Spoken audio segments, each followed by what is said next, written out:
This is an absolutely unbelievable story. The Biden administration is pressuring Israel to make more concessions for a ceasefire and hostage deal, even though Hamas still hasn't shown up at the negotiating table.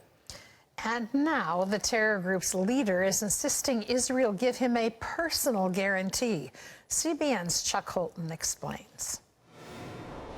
Hamas leader Yahya Sinwar has reportedly added a new demand to ceasefire negotiations, his own survival. An Egyptian official told Israeli media that Sinwar wants assurances he won't be killed, despite previously stating he'd be proud to die fighting Israel. This as cracks may be forming in Palestinian support for the terror leader. On Tuesday, a Gazan woman interrupted a live Al Jazeera English broadcast shouting, "May Allah curse you, Sinwar and Hamas." She was immediately hauled away by an unidentified man. Meanwhile, Israeli Prime Minister Benjamin Netanyahu insists on maintaining an IDF presence along the Philadelphia corridor at the Gaza-Egypt border. In a phone call Wednesday, President Biden reportedly pressuring Netanyahu to soften his stance to help get a ceasefire deal. But with the IDF having found and destroyed 150 tunnels there, Israel believes it must guard the corridor to permanently end Hamas threats. We are prepared for any scenario, both in defense and attack. Tehran claims that their delay in this massive response that they've promised for the killing of Ismail Haniyeh is part of their strategy for punishing Israel, but Israelis remain largely unfazed. The delay in Iran's execution of this attack has caused a lot of Israelis to just engage in a sort of cautious optimism that perhaps the attack won't be coming at all.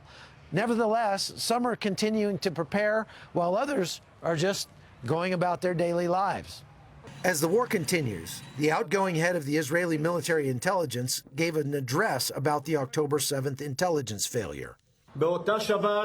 On that Sabbath, we failed the most important mission we're entrusted with, giving a war warning. The ultimate responsibility for the failure of the intelligence division rests with me.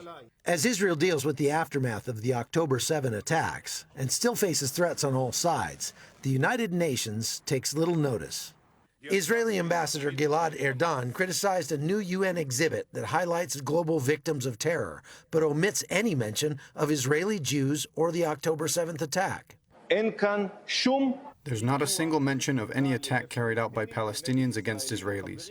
We are about to mark 1 year since the massacre and the largest terrorist attack against Jews and Israelis since the Holocaust. Yet the UN does not think it needs to be displayed on its walls. Chuck Holton, CBN News, Jerusalem. Well, let's hope these protests against Hamas increase, that they're calling for their ouster, because Hamas is the cause of the war. They're the ones who started this. Let's always remember that. Israel wasn't involved in the Gaza Strip.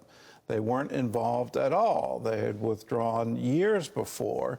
And in their withdrawal under the Bush administration, there was hope that there could be free and open elections.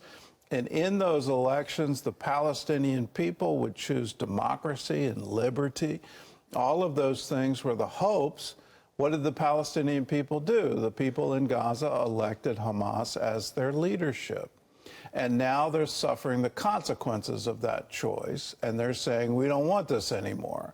I hope that spreads. I also hope it spreads to the streets of Chicago during this convention. It's amazing to me that a sitting president of the United States would look out over those protests and say, quote, they have a point, close quote. They don't have a point. They're calling from the river to the sea. They're calling for a genocide of Jews.